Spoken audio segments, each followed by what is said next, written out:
चरणों में कोटि कोटि नमन करता हूँ। मुझे मेरी दो शंकाएं हैं, मैं आपसे सीधा पूछूंगा। एक तो मैं ये जानना चाहता हूँ कि सागर में जैन समाज बहुलता में है, जगह जगह उनके मंदिर बन रहे हैं, वो जो मंदिर है वो और ज़्यादा विस्तारित हो रहे हैं, तो इसके पीछे सोच क्या है? दूसरा, मैंने आपका मंच देखा, उसमें सह की आकृति बनी हुई है, इसके पीछे क्या कारण है?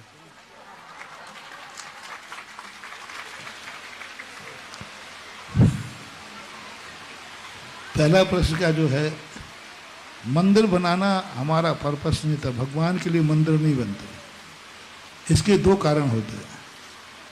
जैसे आपके यहाँ आप कहते हो कि मंदिर ज़्यादा बनाती है, समाज परोपकार के कार्य कम करती है। समाज दुखी हो रही, समाज गरीब है, समाज परेशान है, उनके लिए नहीं देते हैं पैसा, और मंदिरों में लाखों करोड़ों खर्च कर देंगे, और सोशल कार्य के लिए या समाज के कार्यों में कम करते हैं। ये प्रश्न हमें राजस्थान के मुख्यमंत्री भैरव सिंह ने भी किया था।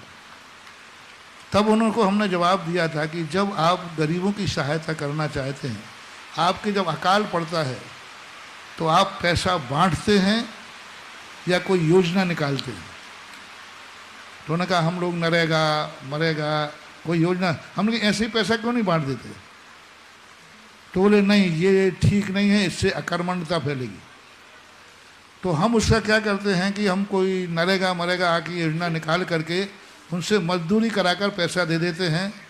बस मैंने कही तुम नरेगा बना करके, तुम तालाब खुदवा करके पैसा देते हो, हम मंदिर बनवा करके मजदूरों को पैसा देते हैं।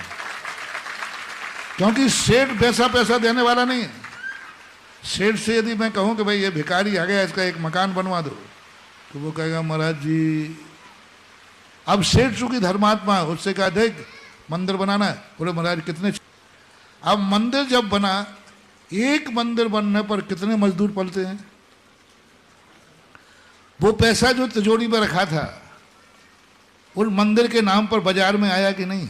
सीमेंट कहाँ से आया, लोहा कहाँ से आया, मिस्त्री कहाँ से आया, बेलदार कहाँ से आया, पानी कहाँ से आया, कितनी हो ना लो, सब चीज़ें कहाँ से आई? वो पैसा कहाँ पहुँचा? बाजार में पहुँचा। तो आपका नरेगा कार्यक्रम है, हमारा मंदिर कार्यक्रम है, योजना वही है।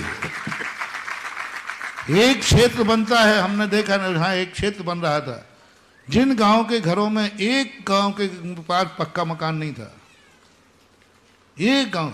और कई बार मैंने कहा कि भाई इनका थोड़ा सा पक्के मकान, किसी ने नहीं सुना। जब वहीं मंदिर बना, उस मंदिर बनने पर उस गांव में आज एक कच्चा मकान नहीं, सब पक्के बन गए। तो ये तरीके होते हैं। अपन समझते हैं मंदिर नहीं बन रहा है, इन मंदिर की आड़ में कितनों को, जब एक कोई फैक्ट्री खुलता है तो सरकार उसको क्या देती है, वो सब्सिडी देती है। क्यों? कितने लोगों को मजदूरी मिलेगी? तब एक मंदिर बनता है तो कितने लोगों को मजदूरी मिलती है? जो पूंजीपतियों के पास रखा हुआ पैसा है, वो किस तरीके से निकाला जाता है, ये कुशलता हम साधुओं में है। तुम छापा डाल के निकलवाओगे, तुम टैक्स डाल के निकलवाओगे, और हम इनको प्यार से धर्म का आशीर्वाद दे के निकलवाते हैं। काम वही है जो सरकार कर रही। सरकार डंडे के बल पर करती है और हम आशीर्वाद के बल पर करते हैं। लेकिन पैसे का कहाँ जाता है? बाजार में आता है, पब्लिक में आता है। और इसमें दो काम हो जाते हैं, एक धर्म का आयतन बन गया और एक मजदूर को रोजी रोटी मिल गई। एक मंदिर का आयतन बन गया और इनका परिग्रह कम हो गया। जो इनकी मूर्छा थी, धन को रखे हुए थे छुपा करके, पकड़ के रखे, उनकी मूर्छा भी कम हो गई, तो वो दान हो गया। उधर गरीब भी पल गया, तो ये सोशल काम हो गया, एक काम। अब रही बात आकृति की, तो आज पहली बार तुमने देखा कि यहाँ आकृति बनी, मुझे मालूम नहीं है। मैं आकृति पर विश्वास नहीं करता हूं, मैं खुद भी वही हूं। क्या पूछते? शासन का शेर सागर में इसकी है।